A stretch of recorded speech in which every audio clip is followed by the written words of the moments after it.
Did the narcissist replace you? Did he go in and find someone else and replace you in the relationship? Maybe he broke it off. Maybe he got to the place that he cheated on you. Like, did you get replaced? A lot of times we'll see this pattern of narcissistic men that go from person to person to person. Like, my pattern was being with someone and then wanting to go to the next person before that current relationship was over. So it's continuing moving forward. Like, the next relationship would be starting while the current relationship was ending. And there was always this cycle where I was never alone. Like, it had to keep going over and over and over because I didn't want to be alone. I didn't want to deal with the fact of, like, if I'm alone, then I have to sit with the fact that, like, it might be my fault that I'm here. It might be my fault that I'm dealing with this. It might be my fault of things that I have to struggle with or work through, whatever it might be. Like, I didn't want to be alone, so I always had to have someone, like, in the wings. Always had to have someone ready to take the next person's spot, like, over and over and over again. So this is a concept that a lot of times people will see after the relationship. They'll be like, hey, I was replaced.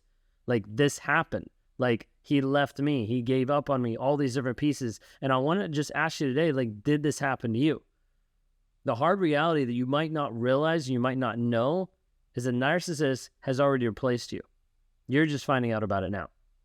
You're just finding out after the relationship. You're just finding out after you found out about the affair. But typically, the narcissist has already had this in motion for a good period of time. If you guys are new here, my name is Ben Taylor. I'm a self-aware narcissist on this channel to provide awareness about narcissistic abuse. I'm the founder of Raw Motivations, the creator of the NARC app, and your guide in the 45-day Clarity Challenge that you can access at claritychallenge.net. If you want to work with me one-on-one, you can go to rawmotivations.com. Would love to be able to help you on your healing journey to help you move forward in a growth mindset to the person that you're actually called to be. You might be at the place where the narcissist replaced you and it was like super quick, super fast. Like, you got to the place where you're like, we were together for 5 years, and in 2 weeks, he's with a brand new person. A lot of times you'll see it really, really fast. 1 day, a week, 2 weeks, a month, and he's in someone else's life. Posting on social media, feeling like it's the best thing ever, showing friends and family, I've now found the one, all those things. Sometimes you'll get the aspect where you might even been on a break, right? Like, where you're like, hey, we're just going to take a break. And he's like, yes, I want to be able to have this break because I want to work on myself. Like, we just can't be together right now. I just want to work on myself. But they're leaving the door open so that they can do whatever they want and so they can still come back.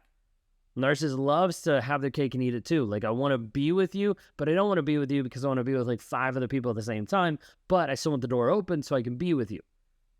And a lot of times the narcissist will get to the place where they're not honest with you, pretty much all of them, but they're not honest with you. And as a result, they start to replace you instead of actually being honest. Now, when I talk about that, I'm talking about like, hey, a narcissist could be honest with you and say like, hey, this is what's going on. I'm struggling with this. I'm feeling this. I'm experiencing this. This is stuff that I'm dealing with.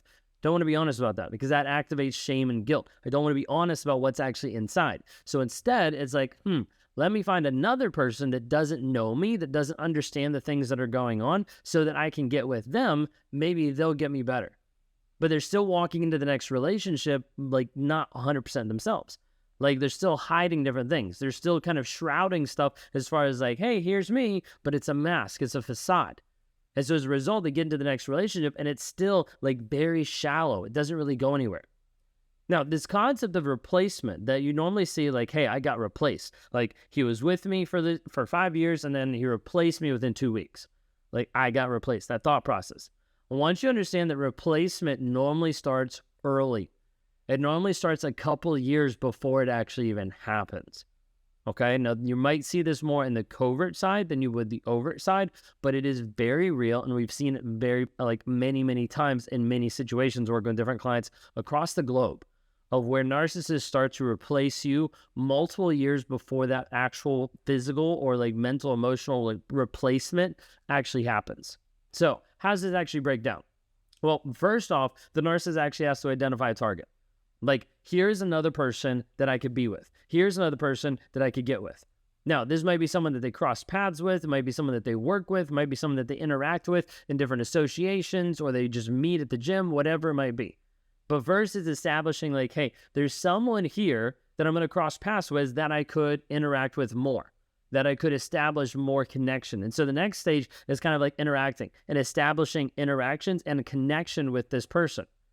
Now, this person could be anybody. It doesn't really matter. The narcissist just has to be like, hey, this person is actually open to this interaction, to this conversation. Now, a lot of this is kind of like testing, kind of like pushing and pulling back. Like the narcissist, like talking to them and like putting in a little joke or putting in a little comment just to see how the other person reacts.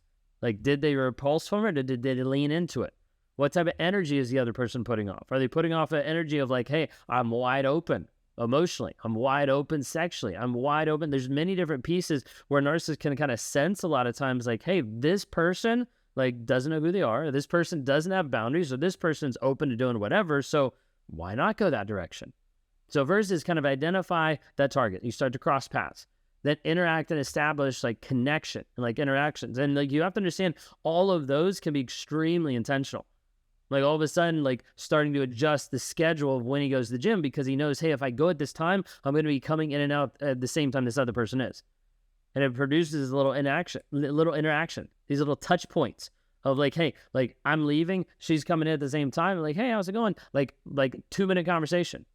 Then the schedule just a little longer, 3-minute conversation, 5-minute conversation. And it's all these different pieces. And you start to build a connection with this other person, and then it's time to be able to slowly insert stuff to see what actually repulses them. Now, some of this could be just rapport building of like, hey, like the reason why I'm at the gym by myself is because my wife doesn't go to the gym with me. You know, she's a lazy slob and doesn't do anything. Like there's multiple variations, but a lot of times the narcissist, especially a covert one, is going to paint themselves more as the victim. You know, struggling. Hey, what's wrong today? Oh, I'm just struggling today. Just like the relationship. We had a fight. Like she got mad at me, all this kind of stuff. And it could be completely fabricated, but it's to build this like sympathy, to build this like interaction and empathy from that other person, from the new target. And it slowly starts to ramp up to be able to establish and build trust of like, hey, I'm sharing stuff. I don't really want to share this, you know, but like I'm sharing stuff with you, you know, it's different things like that. That kind of opens up the door to be like, wait a second, like they're sharing something there that they wouldn't share with someone else. So it develops this like level and this depth of trust of like, wait a second, like this person's communicating more to me, which to that target might be like, oh, I mean something. Like, oh, like this person cares about me. Like, oh, this person trusts me with this. I need to hold that. I need to support them because they're trusting me with this. Then they start to deepen the relationship. With that push-pull, gets to the place of like, okay, now can I actually start to badmouth my partner? Can I bring it up even worse? Can this person start to be an advocate for me of like, I'm so frustrated that your partner would treat you like that. Like they start to get frustrated about it. They start to ramp up in one sense their emotional investment into the situation that could be completely fabricated. And a lot of times they'll develop this scenario for the other person to help them or to save them. Not necessarily like physically, like showing up and like helping them out of the relationship, but more like just mentally and emotionally, like, man, you're such a good friend. I really appreciate you being here for me. Like, I don't know what I'd do without you. Like all these things to establish and deepen that connection. Now, the hard thing here is like the narcissist is deepening a connection without there being true vulnerability. It's fake vulnerability. A lot of times it's fabricated vulnerability, but the other person doesn't know that. The new target doesn't know that. They're just getting inundated and stuck for a longer period of time. Now, you have to understand the narcissist is doing this with the new target, and a lot of times is doing this with maybe your family and friends. Doing subtle things that is pre-smearing, that is pre-setting up the stage to be able to make you look like the bad guy when they need to discard you, when they need to get out of the relationship. And then you look like the crazy one because you're like, I thought it was a great relationship. And everybody's like, no, like he said you guys had problems for a good while. Like they'll start to plant different ideas and thoughts in people's heads or concerns about you or about the relationship. And then you get to the place where there's the discard and it starts to open up and reveal of like, wait a second, we're on two separate paths, but you didn't have a clue. And at that point, then they can ramp up the smear campaign and then you look like the crazy one because you're like, I never did that. It never was like that. And people are like, yeah, no, he said you were like that. Like he said, this is how it was. This is how narcissists will alienate their kids from the other partner. This is how narcissists will alienate family from them. This is how they'll alienate friends, coworkers, all different types of things when they start to pre-smear you to other people. And other people start to believe their alternate version of reality than what's actually true. Then you get to the place where you move or you kick them out or they leave and the new supply just steps right in. That's where the narcissist already has them lined up, already has them in a place, and then the narcissist plays the victim role of like, can you believe it? She left me. And the new supply steps right into that new role. While that keeps on going, then it starts going through the same exact cycle. Narcissist starts to put her down, starts to get to the place of like, this isn't working. Let me find someone else. There you go. First sneeze on camera while we're recording these. Awesome. I'm not going to cut it. You can just enjoy it. All right. Then you get to a place where you're surprised that they move on with someone new. Like you're shocked of like, whoa, this happened so soon. What you need to understand is 9 times out of 10, they already did. Like they'd already moved on. You're just now the last person to find out about it. They'd already moved on when they were with you. You're just finally getting to the place that you're actually seeing the truth. After all the lies, after all the gaslighting, after all the things that they've done, you're finally starting to see it now.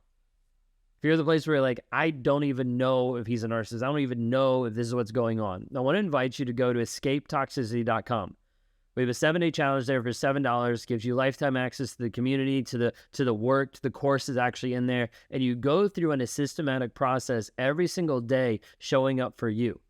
The challenge is the majority of people that want to sign up for it or sign up for it don't actually move forward because they aren't used to investing in themselves.